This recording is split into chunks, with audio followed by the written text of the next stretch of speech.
Hey guys, it's Anissa dan kali ini kita akan ngebahas suatu topik yang menarik banget dan gak kalah menarik sama topik-topik sebelumnya. Kira-kira apa ya guys? Yes, kita akan ngebahas Mongol Empire. Yuk tunggu apa lagi, upgrade penonton kamu di @now @sen_knowledge.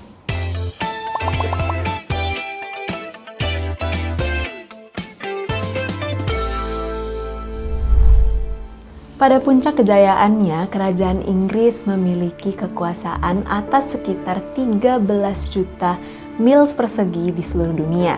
Namun seringkali terlupakan bahwa kerajaan Mongol yang merupakan kerajaan terbesar kedua dalam sejarah dunia kala itu pernah menguasai sekitar 12 juta mil persegi tanah di muka bumi. Kekuasaan mereka dimulai sejak beberapa ratus tahun sebelum kerajaan Inggris mencapai puncak kejayaannya dan membentang lebih luas dari puncak kekaisaran Romawi. Tidak heran kan guys bila mereka dapat mengubah arus sejarah secara signifikan, bahkan sampai menciptakan periode perdamaian yang dikenal sebagai Pax Mongolica. Kesuksesan besar Kekaisaran Mongol dimulai pada tahun 1279 dan berlangsung sampai dengan masa akhir Kekaisaran di abad ke-14. Pada masa ini, pemerintahan Mongol berhasil membawa aspek perdagangan dan meningkatkan misi perjalanan mereka di wilayah Asia Timur, Asia Tengah, dan Eropa Timur. Meskipun bangsa Mongol seringkali dihubungkan dengan sentimen penaklukan yang penuh dengan kekerasan nih guys, namun mereka juga dikenal sebagai kesatria penunggang kuda dan kelompok pejuang terampil yang berhasil menjelajahi benua Asia dan Eropa Timur. Sementara beberapa kelompok lain menggambarkan mereka seperti bangsa penakluk yang kejam. Namun kenyataannya mereka tidaklah sesederhana seperti yang dituduhkan. Memang sih guys, tujuan utama dari misi penaklukan Kekaisaran Mongol adalah untuk memperkuat diri mereka sendiri. Namun, di sisi lain, mereka juga dapat menunjukkan toleransi terhadap budaya dan tradisi lain di wilayah yang mereka kuasai. Melalui pencapaian mereka, bangsa Mongol memberikan cerita lain yang tidak hanya berkutat soal kekerasan. Artinya guys, mereka juga pernah membawa misi perdamaian dan memberikan kontribusi positif bagi dunia. Lalu yang jadi pertanyaannya, bagaimana bangsa Mongol bisa mencapai kesuksesan besar seperti ini nih guys? Nah, meskipun Genghis Khan sering dianggap sebagai pembuka dari fase awal kejayaan Kekaisaran Mongol, namun sebenarnya orang-orang Mongol telah ada sejak lama, yaitu jauh sebelum kelahirannya di tahun 1162. Mereka ini banyak tinggal di dataran Mongolia modern, yang pada awalnya memang tampak tidak ramah bagi pemukiman manusia kala itu. Namun, mereka juga mulai mengembangkan masyarakat nomaden berbasiskan transportasi kuda sejak sekitar 3500 sebelum Masehi. Nah, kelompok berkuda ini memungkinkan mereka untuk mengembangkan kekuatan militer yang lebih kuat nih guys. Serta mereka juga mampu mendirikan Kekaisaran Xiongnu pada akhir abad ketiga sebelum Masehi. Dalam perkembangannya, setelah menghadapi serangkaian konflik dan penyatuan wilayah, pemimpin-pemimpin Mongol seperti Abaoji kemudian menerapkan reformasi administratif untuk memperkuat otoritas kekaisarannya. Meskipun mereka dihadapkan pada tantangan dan beragam konflik internal, namun inovasi administratif Mongol ini dapat membantu mereka mencapai kesuksesan besar di masa yang akan datang. Awal abad ke-12 menjadi sinyal bagi bangsa Mongol untuk dilihat masyarakat dunia sebagai bangsa yang tangguh dan gigih. Pada fase itu, seorang anak laki-laki baru saja lahir di Mongolia sekitar tahun 1162 Masehi yang kemudian dikenal sebagai Genghis Khan. Ia adalah cucu dari seorang yang bernama Khabul Khan dengan ayahnya berhasil memimpin sisa-sisa Kekaisaran Khitan. Meskipun keluarganya dihormati, Temujin atau yang lebih dikenal sebagai Genghis Khan tidaklah tumbuh dalam kemewahan yang sering kali dikaitkan dengan keluarga kerajaan. Bahkan ketika dirinya masih muda, ayahnya sudah lebih dulu meninggal sehingga meninggalkan keluarganya dalam kesulitan.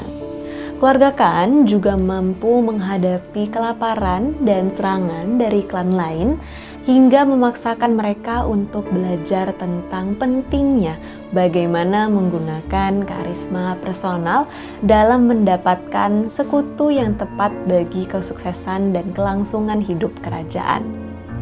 Ketika Genghis Khan masih muda, pemimpin suku Mongolia lain yang bernama Jamuka mencoba menantang kepemimpinannya.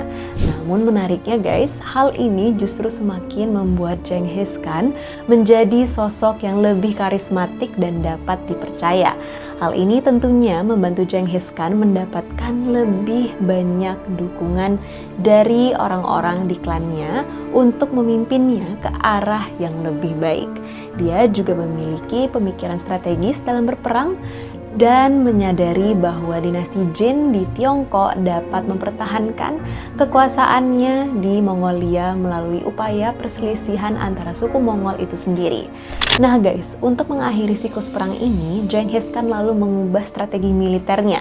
Ketika dia berhasil mengalahkan suku lawannya, dia menangkap dan mengeksekusi para pemimpin mereka dengan tuduhan pengkhianatan. Namun tetap membiarkan orang-orang lain untuk dapat berasimilasi dengan suku Mongol pada umumnya. Daripada merampok dan membunuh dengan kejam, Khan justru berusaha untuk menyatukan stepas atau padang rumput yang luas di Eurasia, tengah dan timur laut yang menjadi rumah bagi suku-suku nomaden seperti bangsa Mongol. Dengan menyatukan stepas, Genghis Khan mengakhiri perselisihan antar suku dan menghasilkan kekuatan yang bersatu untuk mencapai tujuan bersama seperti menaklukkan wilayah baru dan memperluas kekuasaan Mongol. Ini adalah langkah penting dalam pembentukan kekaisaran Mongol yang kokoh di bawah kepemimpinan Genghis Khan. Pada tahun 1206, Genghis Khan memiliki cukup banyak pengikut dan pendukung politiknya sehingga dia berhasil menyelenggarakan pertemuan suku Mongolia yang pertama. Fase ini juga menjadi tanda di mana dirinya diangkat sebagai Khan dan lalu mengubah namanya menjadi Genghis Khan. Ini menandai awal dari kekaisaran Mongol yang menjadi satu kekuatan yang kuat dan terorganisir di bawah kepemimpinannya. Genghis Khan juga menciptakan kode hukum pertama Mongolia, lalu menetapkan sistem administrasi dan peradilan, serta memperbarui struktur ketentaraan dan suku nomaden lainnya. Bukannya dia bermaksud memandang rendah pada gelar bangsawan, namun memang dirinya lebih menghargai prestasi seseorang daripada aspek keturunan orang itu sendiri. Dengan memberikan fondasi kuat bagi dasar kekuatan bangsa Mongol, dia memberi struktur yang diperlukan bagi pengikutnya untuk dapat mempengaruhi sejarah dunia seperti kerajaan besar lain sebelumnya. Genghis Khan juga mengarahkan pasukannya untuk berekspansi keluar Mongolia dan juga mengambil alih wilayah potensial yang lain, baik yang berasal dari Siberia hingga ke Tiongkok. Ia bahkan sampai menghadapi tantangan besar dari dinasti Khwarezmian di wilayah Persia. Meskipun Genghis Khan memiliki ambisi ekspansionis yang besar, namun dia juga menunjukkan kecenderungan untuk memperlakukan lawan-lawannya dengan baik jika mereka memilih untuk menyerah sejak awal, seperti yang misalnya terjadi dengan kota Nurota di provinsi Bukhara, Uzbekistan. Meskipun Genghis Khan berhasil menguasai wilayahnya yang cukup luas dan bahkan sampai mencapai kemenangan sangat besar, namun dirinya tidak pernah puas dalam mencari peluang ekspansi berikutnya. Sayangnya, sikap tidak toleran dari penguasa Khwarezmian yang menolak perdamaian dengan Genghis Khan akhirnya memicu konflik yang menyebabkan perang besar di antara keduanya.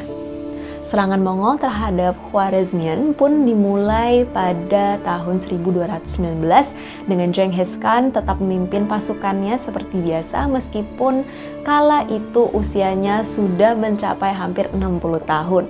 Meskipun eksploitasi militer Genghis Khan terbukti penting bagi kesuksesan Kekaisaran Mongol, namun dia juga menunjukkan sifat yang bijaksana dalam memperlakukan sejumlah musuh-musuhnya. Hal ini bergantung pada bagaimana mereka merespon terhadap penawaran damai pasukan Mongol. Genghis Khan meninggal dunia pada tahun 1227 di mana Kekaisaran Mongol yang dia bangun terus berkembang di bawah suksesi keturunannya, bahkan sampai berhasil membentuk kerajaan terbesar dalam sejarah dunia kala itu. Setelah Genghis Khan meninggal pada bulan Agustus 1227, Kekaisaran Mongol mulai menghadapi tantangan yang besar dalam mempertahankan wilayah taklukannya. Meskipun kerajaan ini bertahan hingga tahun 1368, kematiannya menjadi akhir dari era kekuasaan Mongol yang kuat. Keberlanjutan Kekaisaran Mongol terbukti sulit dipertahankan sebab ukuran wilayahnya yang begitu besar.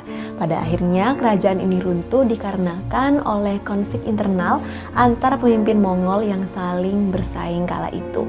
Nah, meskipun Kekaisaran Mongol mengalami kemunduran dalam sejarah, namun warisan keberhasilan dan pengaruhnya terhadap masyarakat tetap menjadi bagian penting dalam narasi sejarah dunia di masa yang akan datang.